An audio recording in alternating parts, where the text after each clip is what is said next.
नमस्ते मित्रों। आज मैं आपको 100 वर्ष तक खुशी खुशी फुलफिलमेंट भरा जीवन जीने का रहस्य बताऊंगी। तो जापानी संस्कृति का एक प्रचलित शब्द है इकिगाई। इसका अर्थ है your reason for being. Iki means जीवन और गई मीन्स वैल्यू और वर्थ। तो ये शब्द पॉपुलर कैसे हुआ और ये कॉन्सेप्ट अब इतना पॉपुलर कैसे है, पहले इसके बारे में जानते हैं।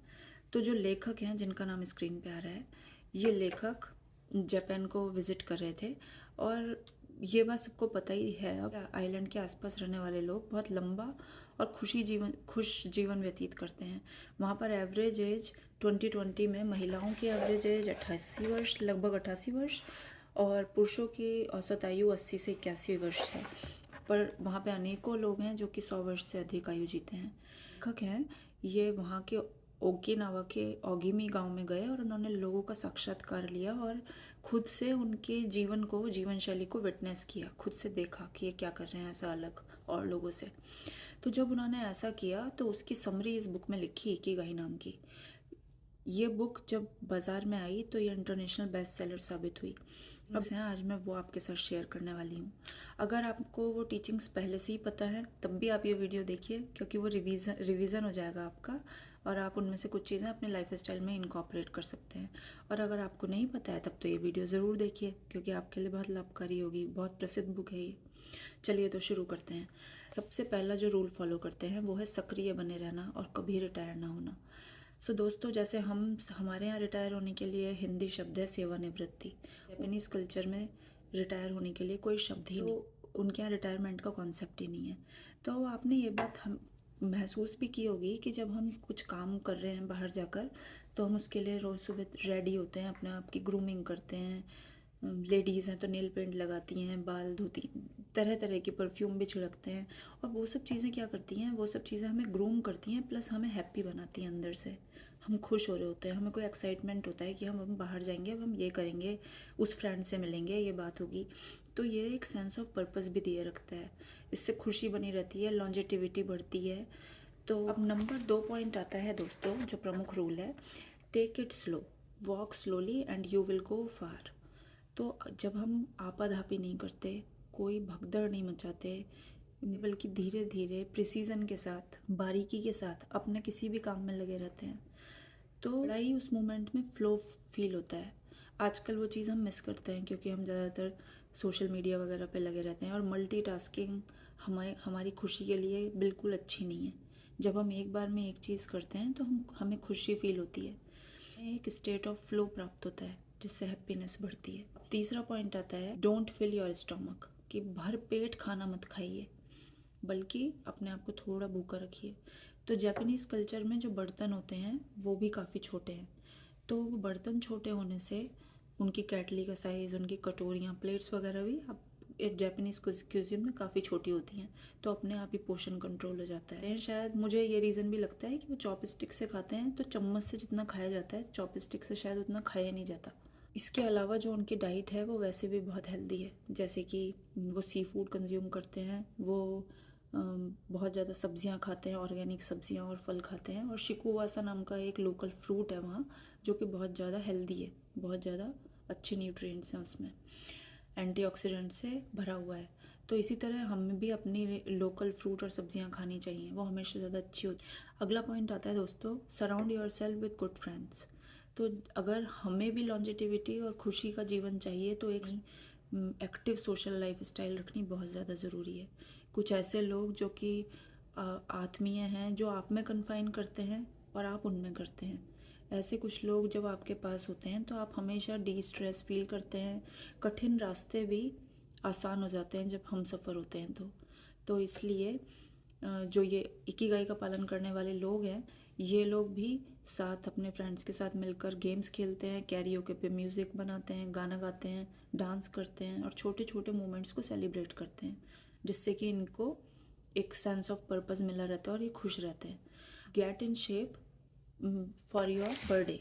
तो दोस्तों, अगर मैं आपसे ये कहूँ कि मुझे चाहती हूँ, ये एक वेग गोल है, लेकिन अगर मैं कहूँ कि नहीं, 11 दिसंबर तक मुझे फिट होना है, मेरा वेट इतना हो जाना चाहिए और मुझे लगभग 2 किलोमीटर तक मैं रन कर पाऊँ, इतना फिट हो जाऊँ मैं, तो ये अब एक स्पेसिफिक गोल है जिसमें कि एक डेडलाइन भी है। तो इसको मैं अचीव कर पाऊँगी, इसके चांसेस ज़्यादा हैं। तो इसी तरह वो अपने अगले बर्थडे के लिए अपने आप को फिट करना चाहते हैं, जिसमें एक निश्चित तारीख है। तो इसके लिए वो फिर एक्टिव लाइफ स्टाइल जीते हैं और अपना बर्थडे सेलिब्रेशन का उनको एक उत्साह बना रहता है। अगला पॉइंट आता है स्माइल। तो जब भी हम स्माइल करते हैं, आप अभी स्माइल करके देखिए, तो जब अगर हम मास्क भी कर रहे हैं उस स्माइल को, तब भी हमारा ब्रेन ये सिग्नल भेजता है कि हम हैप्पी हैं। उसको, ब्रेन को ये सिग्नल्स जाते हैं। तो ब्रेन को बेवकूफ़ बनाना बहुत ही ज़्यादा आसान है। ये आपने देखा भी है, all is well, three idiot movie में।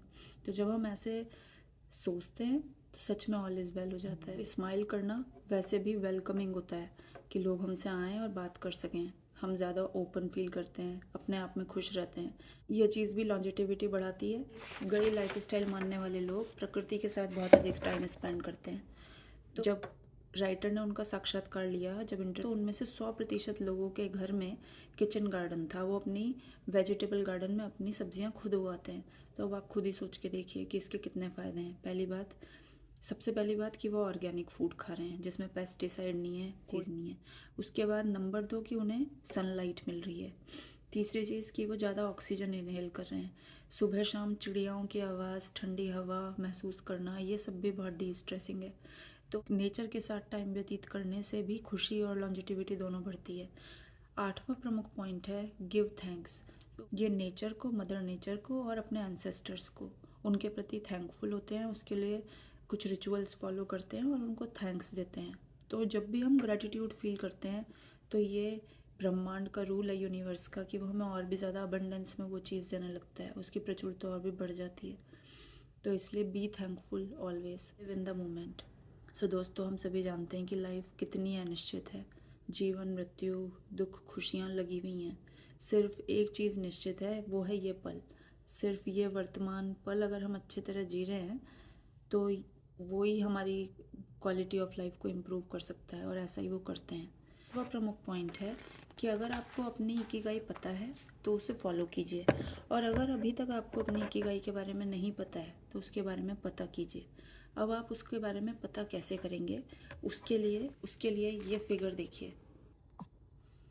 इकिगाई वास्तव में आपकी योग्यताएं, आपका पैशन और आपका प्रोफेशन, इन तीनों का कॉम्बिनेशन है। कि आप, सबसे पहले आपको क्या करना पसंद है, आप क्या करने में अच्छे हैं, संसार को क्या चाहिए, और आपको क्या करने के पैसे भी मिल सकते हैं। तो अगर मैं ये कहूँ कि मुझे तो डांस करना पसंद है, लेकिन मगर मैं तो इसमें बहुत बेकार हूँ, तो ये मेरी इकिगाई नहीं हो सकती। पर मुझे टीचिंग पसंद है, मैं टीचिंग करने में अच्छी भी हूँ, और संसार को अच्छे टीचर्स की ज़रूरत भी है, और हाँ, कुछ टीचर्स को अच्छे पैसे भी मिलते हैं।